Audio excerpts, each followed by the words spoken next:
Assalamualaikum warahmatullahi wabarakatuh. Alhamdulillahi rabbil alamin. Wassalatu wassalamu ala ashrafil anbiya'i wal mursalin. Nahmaduhu wa nasta'inuhu wa nastaghfiruh. Wa na'udzu billahi min shururi anfusina wa min sayyiati a'malina. Man yahdihillahu fala mudilla lahu wa man yudlil fala hadiya lahu. Rabbi shrah li sadri wa yassir li amri wahlul 'uqdatam min lisani yafqahu qawli. Amma ba'd. Alhamdulillah, bersyukur kepada Allah Subhanahu wa taala kerana dapat bersama pada malam ini. Insya-Allah malam ni saya akan sambung perbincangan berkenaan dengan persamaan Syiah dengan Yahudi. Itu tajuk buku inilah. Jadi sebagai sambungan perbincangan pada malam ini berkait dengan persamaan Syiah dengan Yahudi dari sudut membataskan kepimpinan kepada pihak tertentu, satu jalur saja. Misalnya kalau Yahudi, mereka telah membuat satu akidah sebenarnya atas nama akidah bahawa kerajaan Bani Israel ini sampai kiamat dia mesti daripada keluarga Nabi Daud. Ini sampai kiamat. Jadi riwayat tu cukup banyak. Dan riwayat itu boleh dikatakan kebanyakannya menyebut tentang firman Allah dalam kitab Taurat. Mana dia reka riwayat-riwayat itu. Itu Yahudi. Manakala Syiah pula, dia reka dia telah membuat hadis-hadis palsu yang disandarkan kepada para imam mereka yang menyatakan bahawa hak memerintah kerajaan mesti daripada keturunan Saidina Husain. Saidina Ali, tapi bukan melalui Saidina Hasan, melalui Saidina Husain. Hasan tu peringkat atas saja. Selepas tu dia terputus. Selepas daripada itu dia hanya pergi pada jaluran Saidina Husain sampailah ke hari kiamat itu.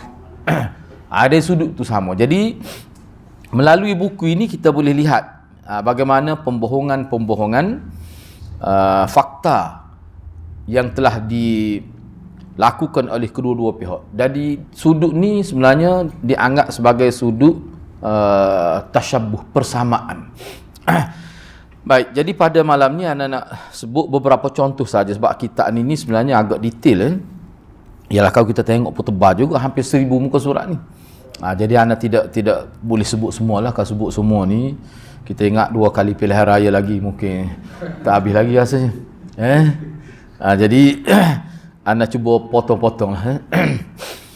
Baik, tersebut dalam Sifir Hizkial, riwayat yang kalangan Yahudi yang Bani Israel ni, mereka telah nisbahkan riwayat-riwayat itu kepada Allah. Dia reka dan dikata ini adalah firman Allah dalam Taurat. Sehingga kita tak boleh nak bayar kalau kita fikir kan bagaimana boleh sampai ke tahap itu hilang dia punya, kita kata, kewarasan itu. Misalnya di sini Sifir Hizkial ni salah satu daripada nama dia punya sebab dia kitab Taurat ini dan kitab Injil ni dia ada tajuk-tajuk besar pula. Di bawah tajuk besar tu dia ada subtopik lah. Tajuk-tajuk pecahan. Sifir ni maknanya kitab Hizkiah ni salah satu kitab Yahudi. Dalam tu banyaklah riwayat-riwayat yang direka oleh agamawan agama Yahudi, kemudian dia sandarkan kepada Allah. Misalnya, ni anda sebut 2 contoh saja. Misalnya begini, kononnya Allah berfirman, anda terus terjemah, anda tidak baca sebab dia ni Arab, dia kemuka ke teks yang asal. Sebenarnya teks asal tidak dalam bahasa Arab, ni sudah diterjemah lah. Taurat Injil ni kan, dia bukan bahasa Arab keduanya, bahasa dia pupus di muka dunia ni, tak ada dah, tak wujud, tak ada dah orang yang bercakap dengan bahasa itu, bahasa Kipti ni, tak ada dah. Terjemahannya begini.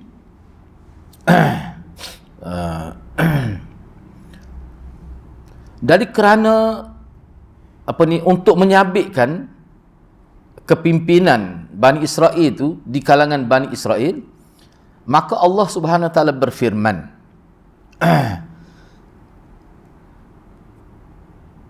Bani Israel adalah satu bangsa atau keturunan yang mengatasi dari sudut kelebihan berbanding umat-umat lain yang di sezaman dengan mereka.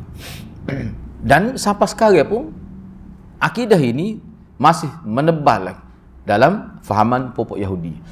Sebab tu dia menganggap bangsa lain itu bangsa kelas bawahan. Itu. Sebab tu kalau kita tengok, luar biasa lah. Misalnya anda tengok dalam video, sekarang ni video tu tak ada. Dia tangkap dia punya orang Palestin tu, mana dia cincang hidup-hidup dengan pisau. Teruklah kita tengok. Dia tanggal ke baju sampai hancur. Isu dia sekarang kenapa sampai begitu? Sebab ajaran agama dia begitu. Dia menganggap bangsa lain itu tidak ada kehormatan dan sebagainya.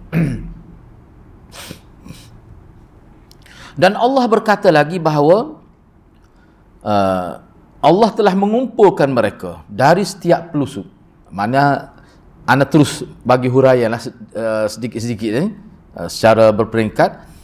Kenyataan ini mengikut pandangan ulama kita dalam teks ini, walaupun sini tidak disebut, bila kononnya Allah sebut dalam Taurat, Allah telah mengumpulkan bangsa Yahudi yang berada di setiap pelosok dunia ni. Orang Yahudi pada waktu dia, ingat ada cerita anda sebut mereka awal dulu, dia panggil zaman yang paling kritikal pada Yahudi ini ketika mereka ditawan oleh tentera Babylon itu. Ingat? Dia panggil Al-Asrul Awal. Al-Asrul Babili.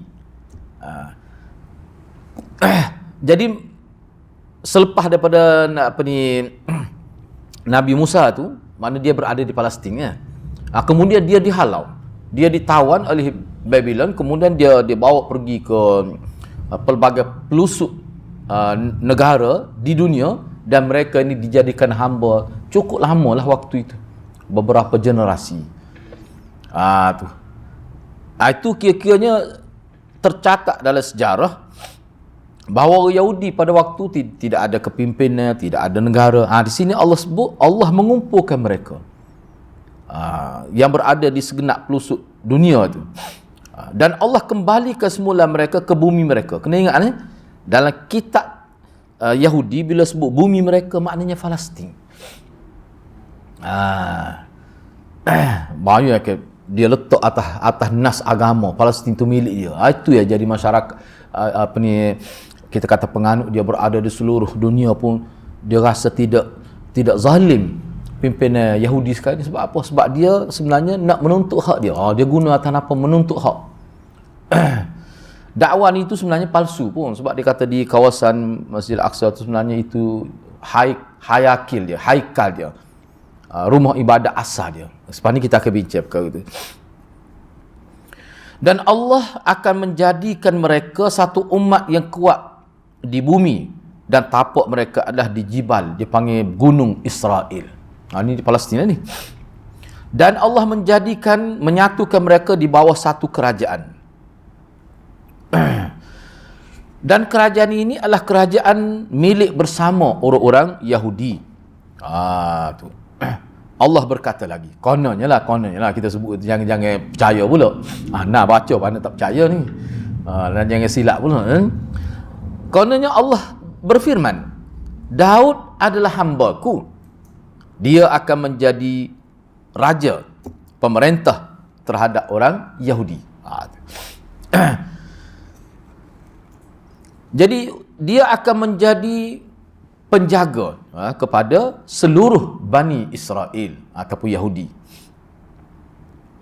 Jadi seluruh orang-orang Yahudi akan patuh di bawah hukum Aku, kata Allah. Tetapi yang menguruskan itu adalah Nabi Daud. Dan mereka menjaga kewajipan-kewajipanku, dan mereka melaksanakan segala hukum Aku, kata Allah SWT. Dan mereka semua tinggal di bumi yang mana Aku berikan bumi itu kepada hamba-Ku yang bernama Yakub, Nabi Yakub. Tengok dia rekod.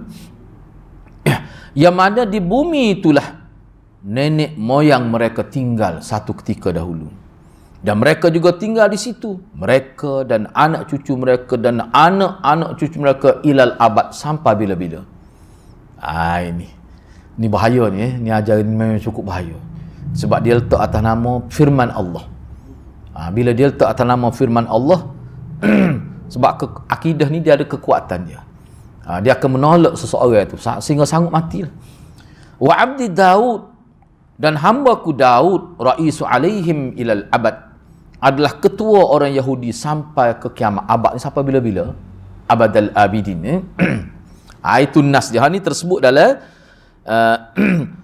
tadi dalam sifir Hizkial, di bawah subtopik dia ataupun tajuk pecahan ataupun fasal yang ke-37 ataupun perenggan yang ke-37. Ini semua ada dalam internet. Kita boleh baca sendiri. Baik. Daripada nas ini sangat jelas bahawasanya ni pandangan ulama kita ni, Dia kata kalau kita kaji nas tadi yang saya baca tadi, jelas nampak bahawa nas ini dikarang, ditulis oleh orang Yahudi, boleh jadi agamawan dia selepas Bani Israel itu sudah berselerak di muka dunia. Mereka tidak ada negara. Mereka telah dijadikan tawanan perang dan mereka dibawa ke mana-mana. Sebab tawanan perang ni, bila dia hamba ni kan, dia milik, dia adalah barang. Dia boleh dibawa ke mana-mana. Dia boleh jadi kita kata buruh binaan, dia boleh jadi pekerja di estate tanpa dibayar gaji. Itulah nasib yang dialami oleh bangsa Yahudi pada waktu ini. Baik. Jadi bila nas ini menyebutkan bahawa Allah kata dia akan himpun ke semula, dia akan satu ke semula Yahudi selepas mereka berpecah belah, maknanya kenyataan ini baru berlaku. Sebab tu ulama kita kata jelas sangat nampak isyarat bahawa ini direka untuk menaikkan semula semangat Bani Israel yang sudah hilang, yang sudah jiwa hamba tu bagaimana nak naikkan semula, seperti mana perjuangan Nabi Musa nak membebaskan masyarakat Bani Israel itu daripada sistem perhambaan yang begitu lama. Jiwa tu sudah tidak jiwa merdeka. Itu perjuangan Nabi Musa. Berat jugalah, memang berat tu. Jadi nak naik ke semula semangat tu, memang boleh kata semangat bangsa dijatuh. Bukan suatu perkara yang ringan itu. Baik. Jadi nas ini sangat jelas menyebutkan bahawa kononnya Allah berfirman, Allah akan menyatukan mereka yang berada di seluruh pelosok dunia itu, dan Allah akan bawa kembali semula mereka ke bumi mereka seperti yang kita baca tadilah. Ini jelas bahawa firman Allah ini direka oleh agama Yahudi selepas mereka menjadi tawanan perang. Baik, tak apalah itu. Nas ini juga kalau dikaji secara teks dan sejarah, ia menunjukkan bahawa akidah bahawa kerajaan mesti daripada sulbi Nabi Daud sampai kiamat ini adalah akidah yang direka cipta oleh Yahudi selepas masyarakat mereka kembali semula daripada tawanan Babylon itu, minal asril babili. Antara nas-nas yang menunjukkan kepada akidah ini yang terdapat dalam kitab-kitab Yahudi, antaranya ni apa petik tidak semua misalnya di sini ana sebut ni supaya kita akan dapat gambar bila selepas ni bila anda baca teks dalam kitab-kitab Syiah yang mengatakan bahawa pemimpin politik itu mesti daripada keturunan Sayyidina Hussein, bahasa pun sebiji nak sama, larah bahasa pun nak hampir sama. Kita kata kalau nak tiru wajah lah sikit, jangan serupa dah. Tapi jadi hampir sama. Pelik juga kan. Misalnya dalam kitab Yahudi, ni dia panggil Sifir Irmia. Sifir Irmia, makna kitab Irmia. Dia sebut apa? Li'annahu hakadha qala Rabb la yanqati'u li Daud insanun yajlisu ala kursiyi baiti Israel. Sesungguhnya demikianlah Tuhan telah berfirman. Tengok dia guna nama Allah. Tidak akan terputus bagi Nabi Daud, maknanya anak cucunya yang akan memegang tampuk pemerintahan rumah orang-orang Israel, maknanya yang akan menguasai orang Israel Yahudi ini mesti daripada keturunan Nabi Daud, tak akan terbelah yang qati'. Tu dalam Sifir Irmia. Dalam sifir Al-Mulukul Awal, sifir Mulukul Awal, disebut begini pula. Wa yakunu li Daud wa naslihi wa baitihi wa kursiyihi salamun ilal abad min indir rabbi. Tu. Akan berlaku kepada Nabi Daud dan keturunannya dan rumahnya dan kursiyihi, mana tampuk pemerintah dia. Salam maknanya sentiasa berada selamat kepada keturunan dia sampai bila-bila dari sisi Tuhan. Makna penjawatan itu adalah kurniaan Allah. Jadi maknanya, cuba bayangkanlah, sebab tu anda tengok dalam beberapa buku yang anda baca, kenyataan-kenyataan sebegini bagi masyarakat Yahudi sekarang ni, seperti mana kita kata Palestin ada Protestan, dia pun ada juga Protestan. Hak protes sebab dia pun tak yakin macam mana ni daripada kalam Tuhan ni diskriminasi ni. Tu. Jadi orang lain tak boleh. Mana dia monopoli jawatan itu. Mana dalam agama tidak begitu. Sebab tu kalau kita tengok dalam agama Islam kita ni, orang yang jadi ulama tu selama mana bukan sekadar bukan orang Arab, bukan keturunan Nabi pun. Cuba perhati. Bukan kita nak merendahkan, tidak maksud semua, kita bacalah kanan ulama. Cuba sebut satu tokoh yang cukup hebat daripada keturunan Nabi yang orang panggil ulama. Kalau ada pun tidak ramal. Imam Syafi'i kita kata, ayalah kita kata tak, keturunan sahabat tu ramah. Hak orang panggil Ahlul Bait yang betul-betul menjadi tonggak dalam ilmu. Cuba sebut. Isu dia kenapa jadi begitu? Kalau dulu ulama besar, kenapa anak Nabi ni hak lelaki tak ada? Kalau ada pun mati kecil. Jadi makna tak sama ni dengan sistem Yahudi ni, mesti kena bila kata keturunan kena anak jantan, mana kena ada anak. Tapi Allah tidak buat gitu pada Nabi. Apa isyarat tu? Apa isyarat? Pada Nabi terakhir dia jadi Nabi, kemudian ia mewarisi kita kata ilmu kenabian. Tidak jadi Nabi, warisi ilmu kenabian itu bukan anak cucu dia. Sebab anak dia pun tak ada. Selepas Nabi wafat tu Fatimah seorang ada. Anak yang lain mati awal lagi. Perempuan dan sebagainya. Itu kenapa berlaku gitu? Bagi anda cukup jelas isyarat tu bahawa Allah nak sebutnya bahawa sistem yang ada dalam bab kepimpinan mesti keturunan, Allah tidak iktiraf. Allah tidak iktiraf. Sebenarnya kalau Allah iktiraf seperti mana dakwah Yahudi dan perkara itu diwarisi oleh puak Syiah, dia guna juga perkara itu, tapi tak berlaku pada Nabi akhir zaman. Hak kita kata Sayyidina Ali, cuba kita tengok Sayyidina Ali. Adalah Sayyidina Ali tu kira-kiranya sepupu Rasulullah. Tapi kalau kita nak bandingkan dari segi kecemerlangan dengan Sayyidina Bakar, Sayyidina Umar, Sayyidina Uthman, jauh. Sebab zaman Sayyidina Ali ni bacalah kitab mana pun dakwah tak tersebar. Sebab apa? Konflik dalaman berlaku. Dan dia sendiri pun kena bunuh. Tu orang panggil, kita kata nasib khalifah. Pada Sayyidina Ali ni, bila kita sebut dia, kita akan kata radhiyallahu an. Sebab apa? Sebab dia sahabat yang keempat. Daripada 70,000 sahabat tu, dia duduk nombor 4. Apa ni 0004 nombor ahli. Seolah-olah begitulah kita kata. Dari segi orang panggil hak kepimpinan, hak masuk Islam tu dia tu nombor 1. Hak lelaki, dia keturunan keluarga Rasulullahnya. Sayyidina Bakar ni kira-kiranya orang hak tidak keluarga Rasulullah. Tak apalah tu. Kenapa fikir tu? Jadi ulama kita semua tu tengok kenapa begitu. Sekarang ni hak kita bincang ni persamaan sudut pemimpin politik, siapa dia yang akan menjawab jawatan pemimpin politik untuk bangsa ni. Kalau Yahudi, dia reka riwayat kononnya daripada Allah, mesti keturunan Nabi Daud. Mesti keturunan Nabi Daud. Dalam kes ni sebenarnya dia akan berlaku banyak penyelewengan fakta dari sudut menghubungkan nasab dengan Nabi Daud. Begitulah yang berlaku juga kepada Syiah ni. Jadi berlaku penipuan. Ingat dah anda sebut dalam sesi sebelum ni. Pada 4 bulan 10. 4 bulan 11. 4 bulan 11 kan? Di Indonesia tu ada orang cuba buat kajian secara ilmu nasab, ilmu keturunan. Kalau zaman Nabi sampai zaman kita, tak mungkin generasi yang ke-38. Dia mesti mencecah generasi ke-50.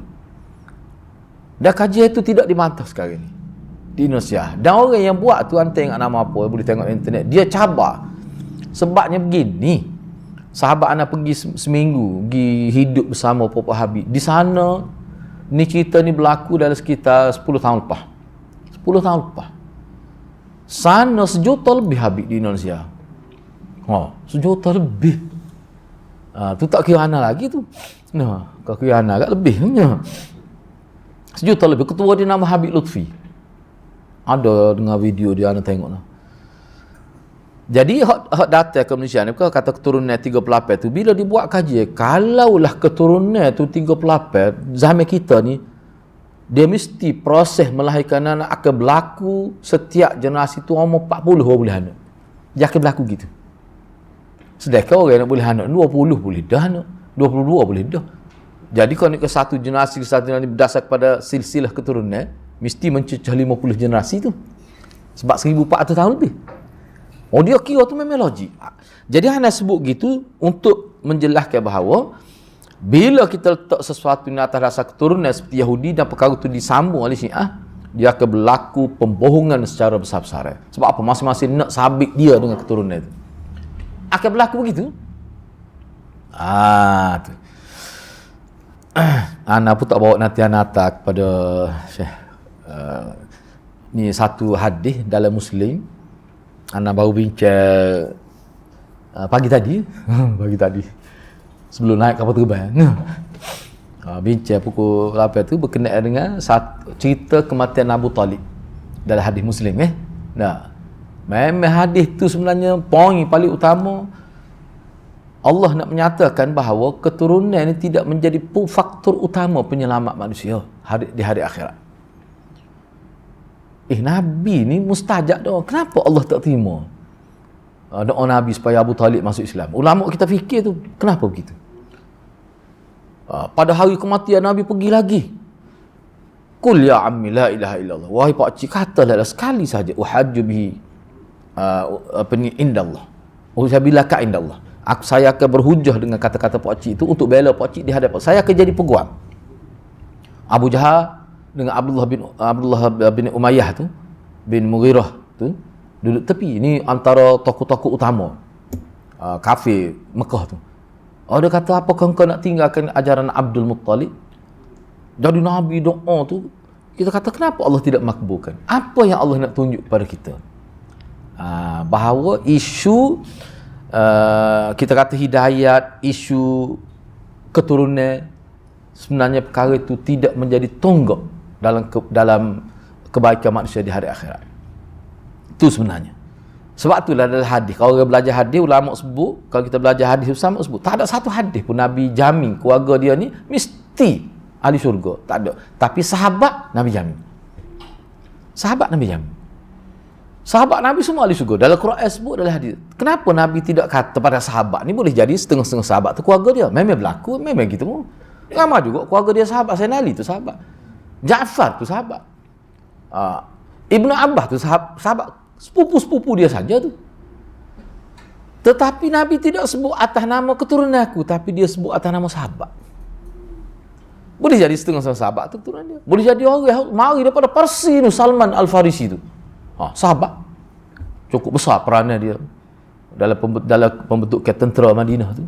Jadi kalau gitu ulama kita ambil kira semua. Jadi kalau kita nak bincang ni, walaupun kita kata baca sedikit 200 muka surat lebih baru, kita sudah nampak.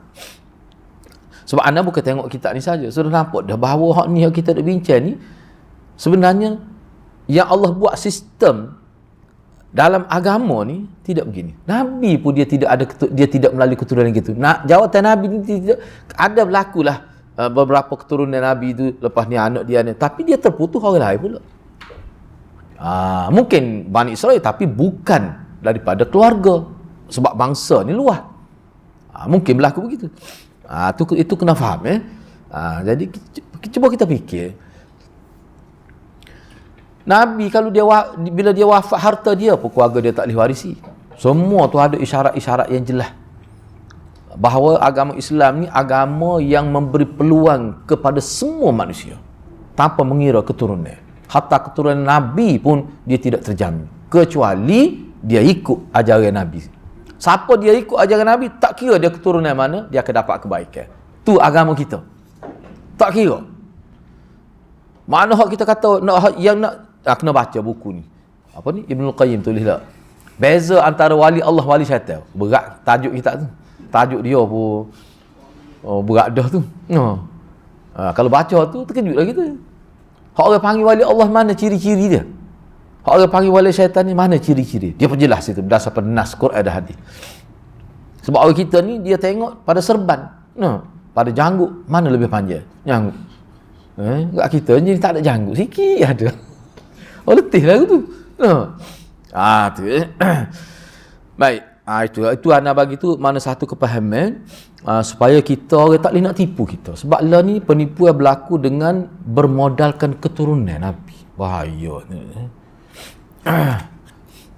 Baik, ni anda sebut lagi sini. Tu yang ketiga.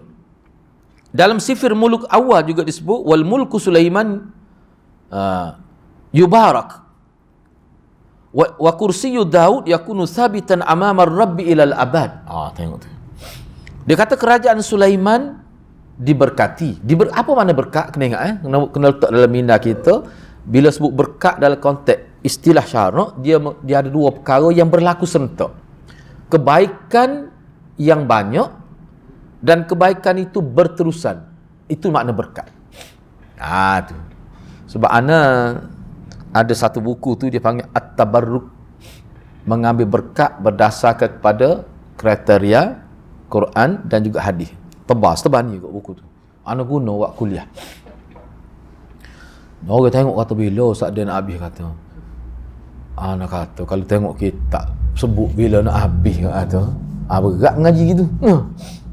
Dalam tu dia sebut cukup menarik lah. Sebab dia isu tabarruk ni, hatulah orang panggil tawassul dengan kubur, semua tu isu tabarruk. Pergi ke kubur wali, bersalah dengan wali, sebut nama wali dalam doa dan sebagainya. Kalau tengok sedih anda tengok. Anda sebut dah sebelum ni di Uzbekistan, di Bosnia, kawasan negara Balkan tu kan. Negeri-negeri Balkan, wilayah Rusia tu. Cuba saja tengoklah dalam YouTube. Tarik mudah ya. Maknanya halaqah wanita di Bosnia ke, dia berzikir tu subhanallah subhanallah sekitar 25 kali dia akan sebut ya Syekh Nazim, ya Syekh Nazim. Setiap 25 kali dia akan sebut ya Syekh Nazim. Maknanya pengaruh tu sudah berlaku, mencengkam sungguh tu. Anak kata bahaya. Perkara tu berlaku. Sebab sana kita kata dak nak cari ulama tidak ramai. Akhirnya pada sebut dalam kitab ni kenapa masyarakat awam tertarik dengan puak-puak Habib itu. Kenapa? Sebab dia guna atas nama keluarga Rasul. Kalau dulu Syiah guna atas nama Ahlul Bait. Ni guna atas nama Habib. Tu Baik. Seterusnya ana ringkaskan Okey, kita pergi kepada bahagian bawah ni. Jadi dakwah ataupun metodologi yang digunakan oleh Yahudi yang bermodalkan kepada keturunan Nabi Daud sahaja yang layak menjawab jawatan politik tertinggi, sebenarnya gaya kempen begini berterusan di kalangan mereka sampai sekarang. Sebab tu kalau kita baca buku dia memang dia ada silsilah dalam keturunan. Hak tu saja boleh jadi pemimpin. Tu. Baik, tak apalah. Bahkan bila mana mereka menyangka ni sebenarnya kerana kejahilan mereka lah. Bahawa rahsia ni penting ni orang panggil asalnya persepsi tapi sudah menjadi akidah. Puak-puak Yahudi dengan sebab kezahiran mereka yakin anna sirra izzihim wa majdihim fi ahdi Daud wa ibnihi Sulaiman li sababin muta'alliqin bihima. Mereka sangat yakin bahawa rahsia kemegahan bangsa mereka, survival bangsa mereka dan kemuliaan mereka dalam pandangan masyarakat dunia pada waktu itu di zaman Nabi Daud dan anaknya Nabi Sulaiman bin Daud. Nabi Daud dan anaknya Sulaiman, sebab dia berkait dengan dua tokoh Nabi ni. Dia tanam gitu dalam pemikiran masyarakat dia. Kita ni dulu mulia kerana apa? Kerana Daud dan Sulaiman. Dia tanam gitu. Akan datang kita akan cuba bagaimana Syiah kata kita ni kerana Sayyidina Husain, Sayyidina Ali, keturunan Nabi. Dia tanam gitu. Akhir sekali zikir mereka pun ya Husain, ya kita Subhanallah ni, ya Hussein, ya Hussein. Rebah, tersungkur di tampuk, ya Hussein. No, kita ya Allah. Tak kata lu, tu tak? No, macam mana? Kalau di Pakistan dahsyat lagi. Tok gua nak cerita lah. Semua dia tak nama. Bah tu nama tu Ya Ali Madad di kepala bas tu. Jadi kalau ahli sunnah tengok, bah ni ada tulis Ya Ali Madad, wahai Ali tolonglah. Aceh tu bah Syiah. Bah Syiah. Siapa begitu? Ahli sunnah tak naik bah tu. Siapa begitu sekali mana merebok, sebab dia dulu pernah dijajah oleh Parsi kan, sebab tu ajaran Syiah dia merebok di sebelum berpisah India dengan Pakistan kan, dia di bawah jajah Parsi dulu. Baik. Fa akhadhu maka mereka golongan Yahudi, khususnya golongan elit di kalangan mereka, mula membuat seruan untuk keturunan Nabi Daud sahaja yang layak menjawab jawatan pemimpin politik tertinggi, walaupun mereka tu fusaqan wa kuffar, walaupun mereka tu fasik dan kafir, tetap jawatan itu kena beri pada mereka. Jahat setara mana. Banyak ni kalau kita nak bincang ni, akhir sekali ke dia, bila berlaku perkara ni, jadi berlaku pemalsuan dari segi nasab dan keturunan, dan dia ni dapat harta yang banyak dalam negara. Seperti mana Syiah sekarang ni, kalau jawatan ayatullah dia boleh 1/5 harta khumus. Main-main. Sebab tu anak sebut, kita kena faham lah, ni orang bagi nego lah ni. Ni satu perniagaan. Kenapa jawatan tu? Sebab jawatan tu dia akan dapat harta. Banyaklah kalau nak cerita berlaku di Indonesia. Saya lagi buat kajian seminggu tu, dia kata makan kambing tiap-tiap minggu saat ni. Orang apa kau bagi apa? Mereka keturunan Nabi. Padahal Nabi ni kalau orang bagi apa, bagi sedekah tak, hadiah. Nabi tak pernah mengambil kesempatan nak hijrah. Misalnya Nabi nak hijrah pada Mekah Madinah nak, Sayyidina Bakar menyediakan kenderaan unta tu. Bila Nabi ada duit, Nabi bayar. Sayyidina Bakar tak mau ambil, Nabi bayar juga. 500 dirham. Kenapa tu? Nabi tak mau didik masyarakat dia, pemimpin dia ambil kesempatan dengan rakyat ni. Sebab tu zaman Nabi hadiah-hadiah dia tak terima. Kalau nak terima hadiah jangan ambil jawatan. Kalau dia sudah pergi jawatan tidak boleh terima hadiah. Sebab apa tu? Takut jadi bermudah-mudah, akhir sekali jadi ada kepentingan. Tu cara Nabi jaga. Jadi orang, kalau kita perhati, biarlah nak sebut, kalau kita baca sejarah Nabi, kalau kita buat kajian lah, kalau kita tak kaji, baca saja ulama kita kaji, kita boleh buat kesimpulan. Orang yang rapat-rapat dengan Nabi ni semua diberi jawatan yang berat-berat. Projek tak boleh. Tu sakit perut tu. Tapi boleh tugas yang berat. Tu Kenapa anda sebut gitu? Ni anda nak biar kita nampak perbezaan ajaran Nabi yang sebenar. Jelas tu. Baik, cuba kita tengok lagi di sini. Walaupun mereka tu fasik, kafir, tetap mereka kena beri jawatan kepada mereka. Walaupun mereka tu gini, apa dia kata? Lupa diri, lupa agama, tidak peduli ke agama, tetap diberi jawab. Sebab apa? Ni istilah dia. Dia panggil kerana al-izzatul haqiqi. Al-izzatul haqiqi, kemuliaan sebenar adalah keturunan Nabi Daud. Jadi bila dia keturunan Nabi Daud, dia jahat walaupun tahap mana pun, izzah hakiki tu, hak tu mengatasi kejahatan dia. Kena beri juga, kena bagi juga. Jadi bila dia buat gitu, dia adalah pula pemalsuan fakta. Ni keturunan Nabi Daud. Bolehlah dia kemuliaan, jahat sama. Nak menekor siapa beratus orang pun. Dahsyat. Kan dulu sebelum ni anak sebut bahawa Sayyidina Hasan ni kau siapa 400 dah. Tu contoh kita. Sudah dia tu. Tu contoh kita. Sebab tu, jadi apa pelik kalau muta'ah pun? Tak kira kahwin sampai 400 tu. Anak nampak dia nak pergi ke situ. Makna 400 ni bukan kahwin, muta'ah tu. Dia nak pergi ke situ. Maknanya muta'ah ni menjadi amalan tokoh-tokoh hak ni ahlul bait. Baik. Dia pergi lagi. Ketahuilah bahawa beriman kepada Allah dan komited di atas melaksanakan syariat Allah dan sesuatu yang telah dinikmati dengannya oleh Nabi Allah Daud dan Sulaiman alaihi wassalam. Gapo dia ada ayat sini? Dia nak sebut di sini, dia kata kenapa dia beri penekanan kepada keturunan Nabi Daud? Sebab Nabi Daud ni sebagai contoh dalam beriman kepada Allah dan sebagainya. Jadi keturunan dia ni kalaulah berlaku kesaksian apa, dia akan kembali ke pangkal jalan. Dia akan kembali ke pangkal jalan sebab dia keturunan Nabi. Pengaruh keturunan tu. Oh, dia letak begitu. Kalau jahat apa tidaklah siapa tidak bertaubat, dia kata. Teruk tu faham tu. Tu kan. Baik. Jadi orang Yahudi terus menerus sampai ke zaman kita sekarang ni. Mereka pegang akidah. Mereka percaya, beriman pada akidah ni. Akidah ke dia? Kita nak mulia, mesti daripada keturunan Nabi Daud dan anak dia Sulaiman. Mesti. Atas nama akidah. Itu menjadi pegangan sampai ke hari ni. Dan mereka impikan. Sehingga bermimpi. Anak tambah. Bi'adati arsy Israel. Untuk mengembali ke semula tahta Israel. Tahta kerajaan Israel. Dan mereka akan melantik salah seorang yang menjawat jawatan di bawah arsy Israel itu min ali Daud alaih, keluarga Nabi Daud. Dia akan cari. Sehingga kita baca dalam kitab dia, dia kata kalau ada duduk di ujung dunia seorang keturunan Nabi Daud, kita kena pergi jihad untuk dapat dia, bawa balik. Dia panggil markas Haikal.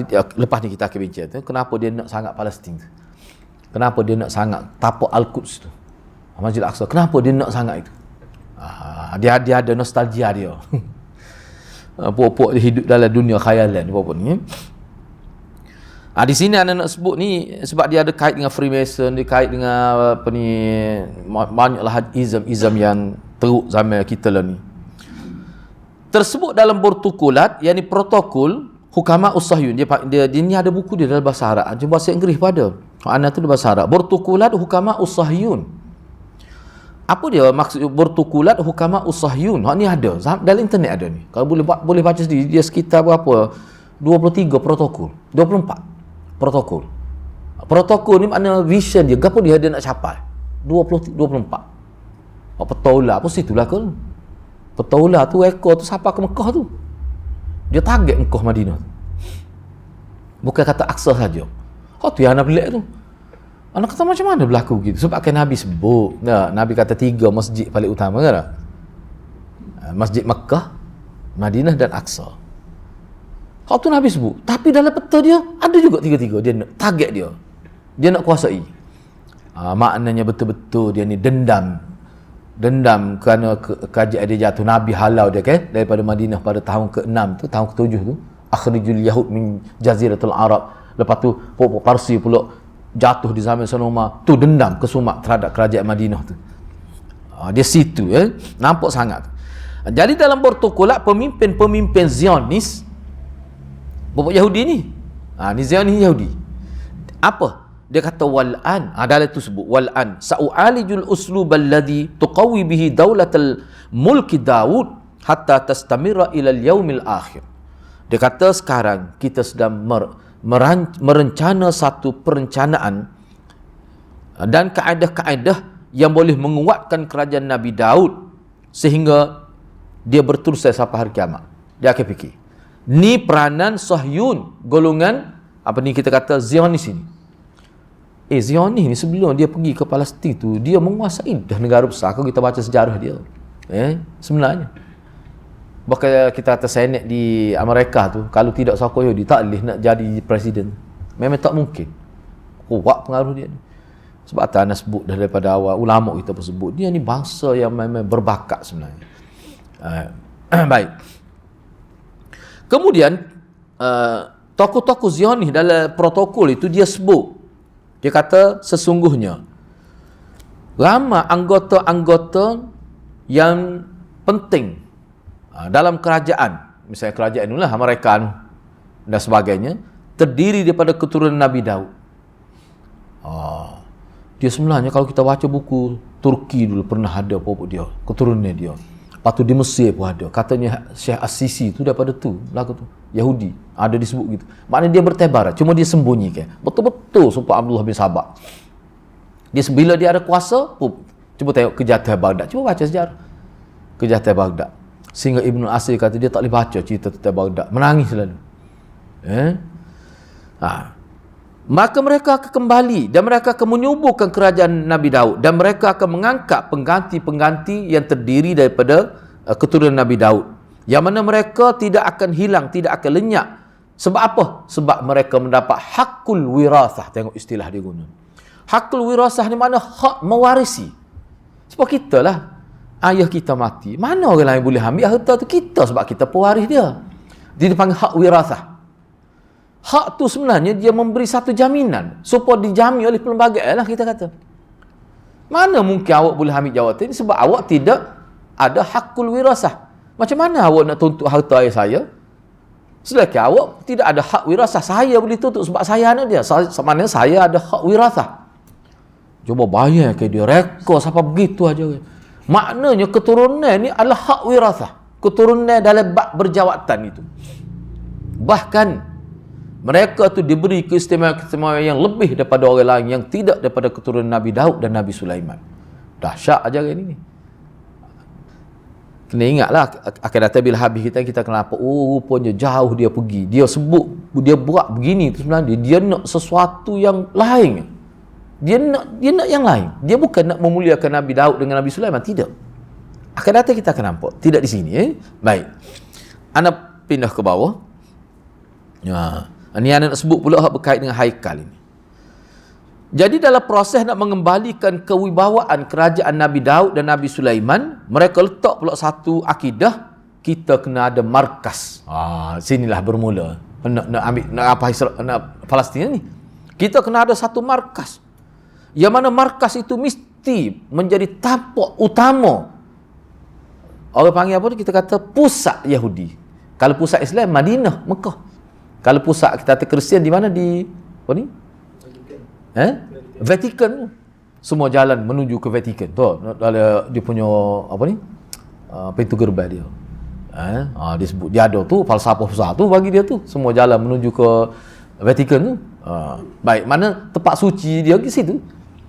Jadi Yahudi ni mana? Tak ada. Pusat Islam kita, sebab tu kita pergi ke Mekah mana. Itu pusat kita. Baik. Dia kata kena ada. Dia mari pula. Maknanya pokok Yahudi ni maksudnya pimpinnya dia lah. Mereka mensyaratkan dan mereka gagasan ni akhir sekali diangkat menjadi satu gagasan akidah untuk mengembalikan kegemilangan bangsa Yahudi seperti yang berlaku kepada Nabi Daud dan Sulaiman. Kita kena ada haikal. Haikal ni tempat ibadat yang menjadi pusat pemerintah seperti Madinah dan Mekah tu. Kena ada. Lepas tu nak letak mana? Nak letak di Rusia. Tak ada nostalgia situ. Tak ada. Gapun dia ada unsur sejarah. Dan ada kaitan sungguh dengan Nabi dulu. Tak ada. Kena Palestin. Orang panggil Palestin kan bumi Anbiya. Maka dan mesti jadi haikal ni mesti disimpan di situ. Dia panggil at-tabut. Tabut. Tubiklah tabut. Tabut ni apa dia? Peti hikmat. Dalam akidah dia, akhir datang kita akan jumpa, peti ni hanya dikeluarkan daripada markas di haikal ni bila berlaku peperangan. Mana bila kita berperang, kita bawa tabut itu, Allah akan beri kemenangan. Itu kepercayaan. Tabut ni daripada Nabi Musa lagi. Satu peti sunduk yang ada ilmu hikmah macam-macam dalam agama. Dia panggil at-tabut. Dalam Quran pada sebut tabut. Dan mereka akan bawa tabut untuk menyerang bangsa-bangsa lain. Untuk tujuan itulah, maka kalangan pimpinan Yahudi bangkit mengasaskan dia panggil satu jam'iyah, satu pertubuhan rahsia yang memang dikenali dalam sejarah. Jadi jam'iyah Syriah ni, satu pertubuhan rahsia ni, dia berfungsi bergerak sama ada secara dalam keadaan khafa' wa sirriyah tamah, underground lah, bergerak di bawah, tidak secara terbuka tetapi dia bergerak. Tujuan apa? Li'isqati kulli mamalikil alam, untuk menjatuhkan setiap kerajaan-kerajaan yang ada di muka dunia. Kalau tak jatuh pun dia yang boleh kontrol. Tu target dia. Jadi pembinaan haikal Nabi Sulaiman di bawah tapak Masjid Palestin itu, mereka pokok ni lah asalnya buat. Kita kena ambil sebalik. Sebab itulah sebenarnya tapak Nabi Daud dan Nabi Sulaiman. Sehingga akhir sekali gerakan rahsia itu sekarang ini dinamakan sebagai Al-Masuniyah, Freemason. terbitlah nama Freemason. Tu asal dia mari. Tujuan apa? Nak supaya orang Yahudi kalau dia tidak boleh menjatuhkan kerajaan-kerajaan besar di kemudian, dia boleh kuasai negara itu. Orang tak nampak dia di sebalik tabir. Baik. Jadi kalangan Yahudi, khususnya golongan elit lah di kalangan Yahudi, mereka berkeyakinan, dan keyakinan ini dijadikan akidah untuk rakyat jelata. Mereka beriktikad bahawa kalau kita berjaya membina tempat ibadat terbesar yang menjadi pusat Yahudi dunia, mana tapak dia tu? Di bawah Masjid Aqsa itu, dia akan memberi atharan kabiran fi qiyami daulatihim. Dia akan memberi kesan yang sangat besar demi mendirikan ataupun mengukuhkan kerajaan Yahudi, dan boleh menjamin kelangsungan kerajaan Yahudi seperti mana yang dikatakan oleh Will Durant. Payah dia tulis ke Arab ni. Will Durant ni seorang ahli sejarah dan falsafah Yahudi.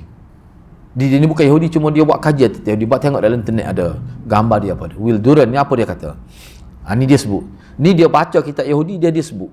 Kita kena tahu tu. Kita tahu kenapa sampai 70 tahun dia. Baik. Tak terfikir ke kita? Sebenarnya kalau dia nak mati kat pasti 2-3 hari tu.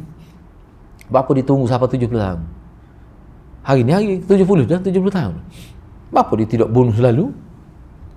Berapa tunggu sampai 70 tahun? Apa dia sebenarnya di sebalik? Dia ada perancangan dia. Dia ada perancangan dia. Maknanya perjuangan dia tu seolah dia nak meraih simpati kepada seluruh dunia supaya mari dia bina negara dia.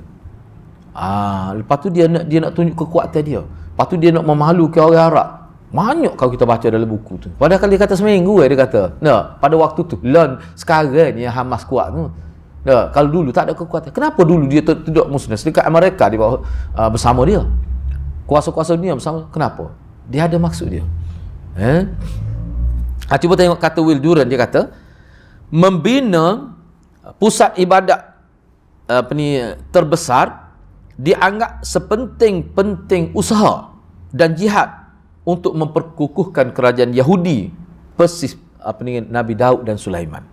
Sesungguhnya tidak ada rumah yang dicita-citakan oleh Yahudi melebihi tertegaknya haikal Nabi Sulaiman. Makna dia kira gini, kaedah dia mudah.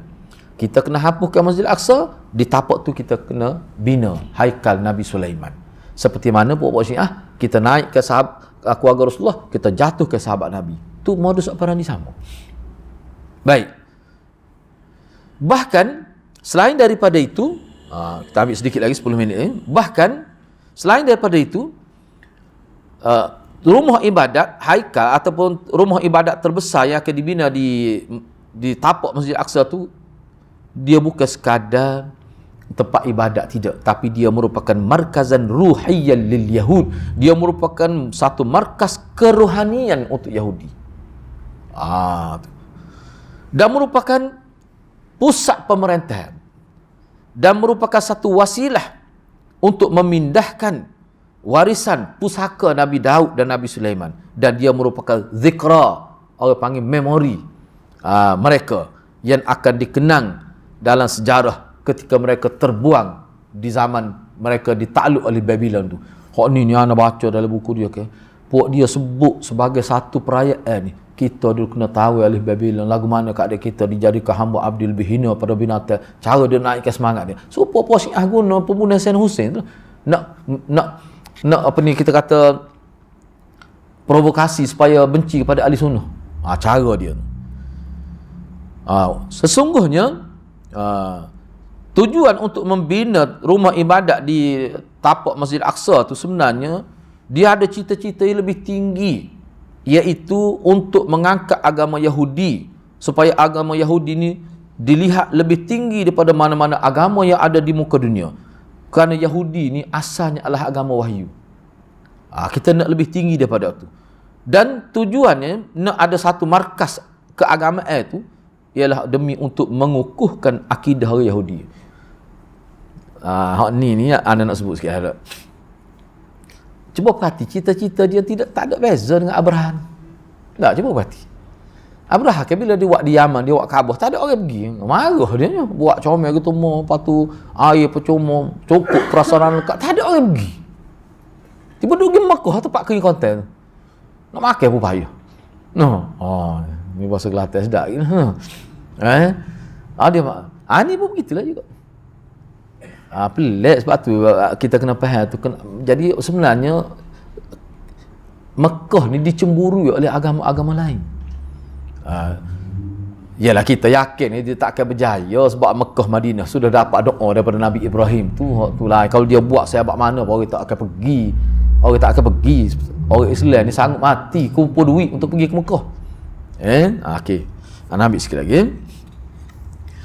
Kerana inilah golongan Yahudi beriktikad bahawasanya sepenting-penting usaha yang paling penting, yang wajib setiap individu Yahudi itu kena laksanakan adalah mengembalikan semula kerajaan Nabi Daud yang disimbolikkan kepada tertegaknya rumah ibadat di tapak Masjid Al-Aqsa. Oh, tu paruk dia hubung kait. Dia kait-kait tu. Tu cara dia. Baik. Walihadhil akidah. Sebenarnya akidah ni, akidah kita kena bina satu rumah ibadat terbesar di tapak yang menjadi asal tapak Nabi Daud dan Nabi Sulaiman. Akidah ini sebenarnya juzuruha, benih dia, cetusan-cetusan ini sebenarnya dia berpunca daripada kitab-kitab Yahudi.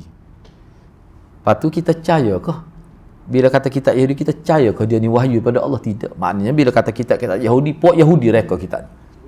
Itu sebenarnya. Mari situ. Maknanya berasas kepada agama, sentimen agama. Maka sesungguhnya telah terdapat dalam kitab-kitab Yahudi itu bahawa Allah Subhanahu Wa Taala telah mensyaratkan, tengok tu, dia guna nama Tuhan. Dalam kitab-kitab Yahudi itu Allah Subhanahu Wa Taala telah meletak syarat kepada Nabi, syarat bahawa yang menjadi pemerintah, yang menguasai, yang menjaga pusat ibadat haikal di tapak Masjid Aqsa tu mesti dari keturunan Nabi Daud. Allah buat syarat gitu dia kata. Tu. Supaya apa? Supaya survival masyarakat Bani Israel itu kekal di situ. Kerajaan dia tak akan mati sampai kiamat. Sebab apa? Sebab hal ni jamin daripada Allah. Sebab keturunan Nabi Daud dan Sulaiman. Hal ni sebut dalam sifat Samuel yang kedua. Bahawasanya Allah SWT pernah berkhutbah kepada Nabi Daud. Allah berkhutbah kepada Nabi Daud dengan katanya. Anda baca pun nak suka. Anda nak baca tak Arab ni. Allah berfirman kepada Nabi Daud. Dia kata, mata kamaltu ayyamaka wattaja'tu ma'a abaik aqimu ba'daka naslaka alladhi yakhruju min ahsya'ika wa athbutu mamlakatahu huwa yubna baital li asma wa ana athbutu kursiya mamlakatihi ilal abad. Ni kata-kata Allah kononnya kepada Nabi Daud. Bila mana aku telah sempurnakan hari-hari engkau, mana hari ketika engkau pemerintah kamu tu memang berjaya. Dan aku sentiasa bersama dengan keturunan engkau. Watanya tu ni duduk nyenggeng, maknanya bersamalah maksudnya. Dan aku tegakkan selepas kematian engkau wahai Daud, selepas engkau mati, aku tegakkan juga kerajaan ini berdasar pada silsilah sulbi engkau, yang mana akan keluar daripada zuriat engkau. Semua itu jadi pemimpin yang akan mewarisi kerajaan engkau. Dan aku telah menyabitkan kerajaan engkau, iaitu mesti dibina satu rumah ibadat yang asma, yang tinggi, yang cemerlang. Tu. Dan aku juga telah menyabitkan bahawa tampuk pemerintah kerajaan Nabi Daud ni dan keturunan dia ilal abad, kekal sampai bila-bila. Naik semangat buat dia. Tuhan kata gitu. Bukan saya. Saya tu royak lah dia sebut itu. Baik, yang terakhir lah. Anda pergi ke bawah. Dia sebut di sini. Tapi ini tak boleh sebab dia penting. Anda baca lah secara yang kata apa huraian. Jadi sebenarnya objektif utama, tujuan utama sehingga menjadi jihad orang Yahudi untuk membina rumah ibadat di Palestin itu, bukan di Palestin, di tapak Masjid Al-Aqsa tu, di Al-Quds itu, sebenarnya nak jaga tabut. Tabuk ni dalam ajaran agama dia, maknanya itulah yang mengekalkan kerajaan. Orang akan jadi kalah bila berperang kita. Kalau ada Tabuk tu, buka saja peti tu. Ni orang pokok Yahudi buat cerita, dah ada movie ni. Tabuk tu. Anda tengok serupa dengan peti hok lanung atas butir atas kapal apa? Kapal ke dia? Black ke boleh bang? Tu serupa. Itulah Tabuk. Tabuk ni dia sinonim dengan sunduk dalam bahasa Arab. Peti lah. Tu nak letak Tabuk. Sebab Tabuk ni tempat dia mesti di haikal. Di tempat ibadat hak utama. Tu tengok tu cara dia. Kerana itulah mereka mendakwa bahawasanya bila mana sempurna pembinaan haikal di zaman Nabi Sulaiman AS, maka qama Sulaiman bijam'i. Maka tindakan pertama Sulaiman buat, dia mengumpulkan semua Bani Israel yang berada di seluruh dunia, kumpul supaya datang berada di situ semuanya. Dan mereka bersama-sama meletakkan tabuk peti hikmah itu di mihrab haikal itu. Di tempat tu email lah mihrab ni. Kalau masjid kita mihrab tempat tu email, tempat letak mimbar tu. Yang disediakan untuknya di haikal. Dia nak letak tabuk tu. Dan tabuk tu falsafah dia besar. Ketika mana Nabi Sulaiman mengumpulkan tokoh-tokoh Israel dan semua ketua-ketua dia Israel ni, dalam Quran apa sebut Israel ni kan, zaman Nabi Musa dia ada dua kumpulan, dia panggil dua asbat itu, dua belah kumpulan 12 kumpulan yang menjadi kepala-kepala keturunan Bani Israel. Jadi Nabi Sulaiman kumpulkan semua mereka setelah mereka berpecah. Masing-masing ada pahamnya sendiri. Kumpul di mana? Urushalim. Mana Urushalim? Cuba tengok. Mana? Tempat dia lah ni, Palestin lah. Li'is'adi tabut, untuk mengangkat tabut. Yang dijanjikan oleh Tuhan di Madinah Nabi Daud, di Bandar Daud.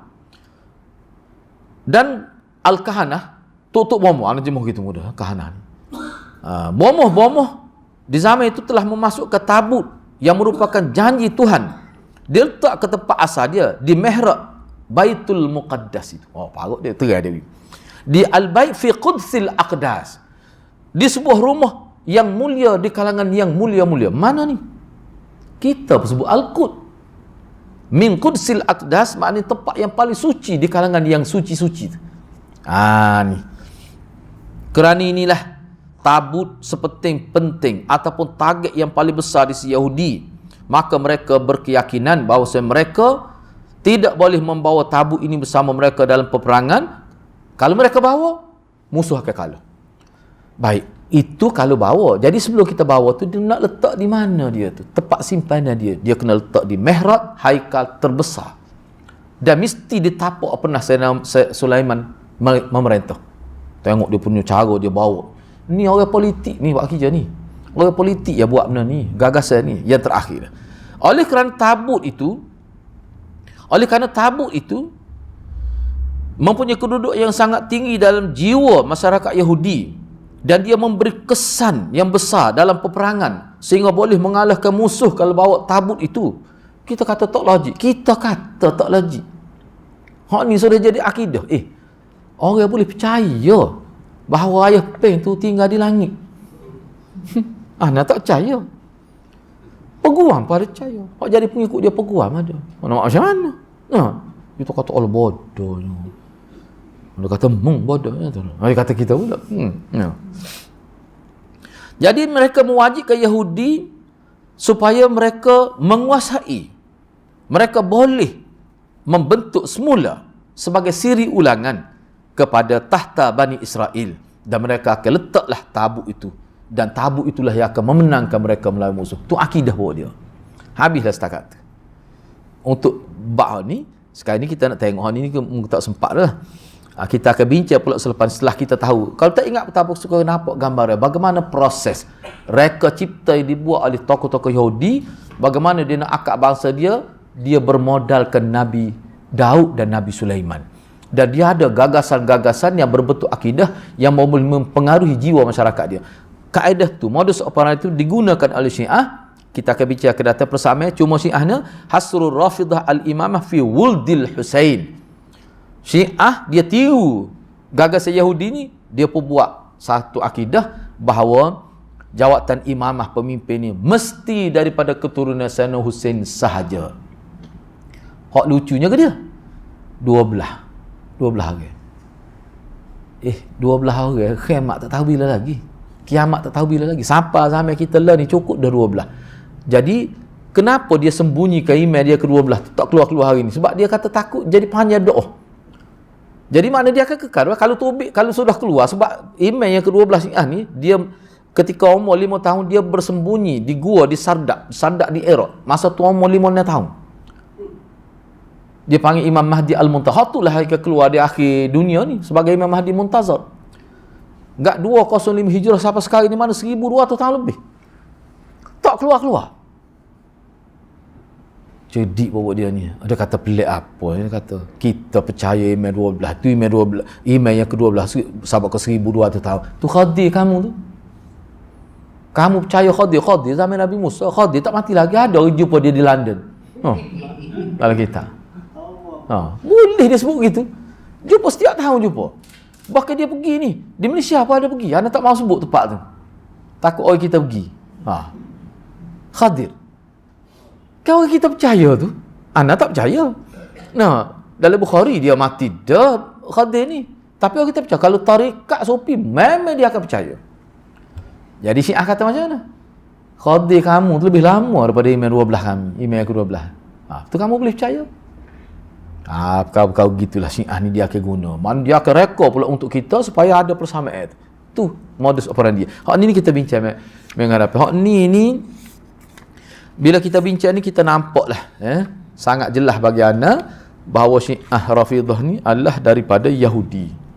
Kita bincang semula lah insya-Allah. Ingat dulu dah sebut kenapa pergi bahawa bila kita bincang ni tak habis lagi ni baru muka surat 209. Kita sudah nampak dah gambar orang panggil ajaran yang dibawa masuk ke dalam negara kita ni ada dah persamaan ni. Tapi tak jelas lagi lah sebab kita baru 209 muka surat baru. InsyaAllah kita bincang akan datang.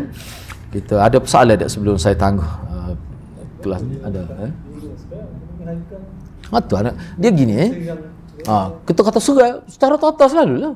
Kenapa dia tidak buat lagu tu? Dia gini, sebenarnya dia nak meraih simpati itu satu. Yang keduanya, dia gagal menyatukan bangsa dia. Baik. Kalau kita baca dalam beberapa artikel lah, ana baca, patut ana pun tanya. Ada dulu seorang pelajar tu, dia pelajar ni peringkat dewasa lah, dia belajar Quran, belajar hadis dengan ana. Dia belajar di Ireland. Lalu ni dia pencen lah. Dia cerita dia duduk sana banyak Yahudi ramai di sana. Dia kata Yahudi di sana memang dia benci kepada hak perampas tanah Palestin. Jadi pokok dia kempen. Sebab tu dia sedih lah. Dia tetap Yahudi, dia tak masuk Islam, tetapi bagi dia nak kedamaian. Sehingga dia kata dia nak pergi melancong pun tak berani. Sebab orang kenal Yahudi ni orang benci. Jadi maknanya Yahudi hak sana ni mana kalau katalah dia tadi kan kita sebut tujuan dia nak ambil Palestin tu kerana nak bina haikal. Lepas tu kalau dia bina haikal, puak dia tak pergi. Macam mana? Puak dia tak mahu kita nak bina satu tempat ibadat, kita rampas hak orang lain. Dari segi agama, tak ada agama yang boleh merestui perbuatan gitu. Banyak perkara tu tak antara yang anda baca tengok. Kemudian dia tak sampai target dia. Dia tak sampai target nak menguasai kuasa-kuasa dunia besar. Cina dia tak boleh kuasai lagi. Misalnya. Jadi perkara-perkara gitu sebab dia. Hak paling besar bagi anaknya, dia bimbang kalau dia boleh buat katalah hapus terus. Sebab kalau kita tengok peta Palestin tinggal di Gaza ya. Sikit benar ya pasti. Kau cukup maknanya kita kata berapa? 1/10 dah lebih kurang. Anda tengok dalam peta tu. Daripada perbanding daripada hak dulu. Sampai tempoh 70 tahun sikit. Asalnya jual tanah pada pokok dia ya asalnya. Jadi kalau dia boleh tujuan nak menyatukan, banyak kalau dia bina sekarang tiba-tiba masyarakat dia tak pergi. Jadi sebab apa hal tidak waktu memalukan Yahudi. Sebab kalau nak kira dari segi ekonomi dia kaya dah. Dia perkara-perkara gitu. Kira ada soalan lah itu. Itu ana rasa memang bagi ana logik tu. Ya.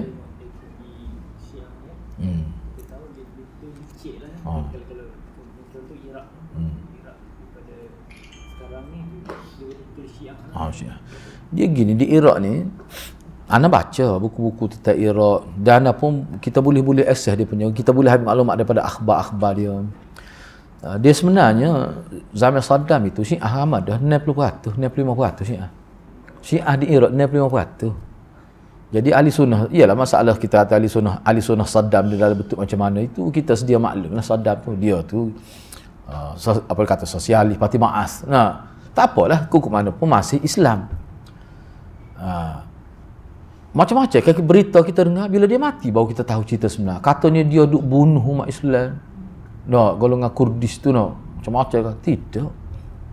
Guna pula bom kimia sehingga dia tunjuk dalam gambar tu jadi tangan ni jadi apa ni kulit jadi gelembung itu sama sangat kepala sini gelembung. Cacat kekal lah kira-kiranya. Bunuh, mana zalim.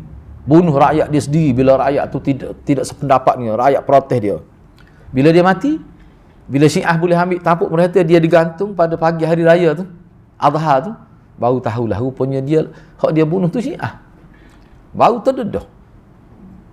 Jadi masyarakat dia pun sedih. Baik. Ada kita kedengaran tak orang nak pergi belajar di Iraq? Ada? Tak ada. Dulu Iraq terkenal. Guru anak ramai mana belajar di Iraq dulu. Hebat main.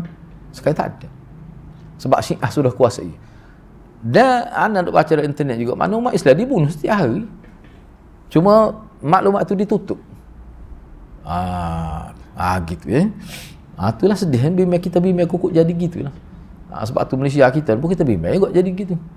Boleh cukuplah duk berbalah duk parti-parti Melayu ni kita kata duk. Sedih juga kita. Takut jadi ya lah. Nabi takut jadi timbul satu kebencian tahap berat dok sehingga dia benci sama Islam. Di situ wasaklah orang lain boleh kuasai kita. Dan Al-Quran pun sebut bila kamu berpecah kamu akan jadi lemah. Itu sunnatullah, Allah buat gitu. Okey, boleh okay, kita berhenti setakat tu dulu. Mudah-mudahan Allah berkati kita semua. Aku qauli hadza wa astaghfirullahal azim li wa lakum. Assalamualaikum warahmatullahi wabarakatuh.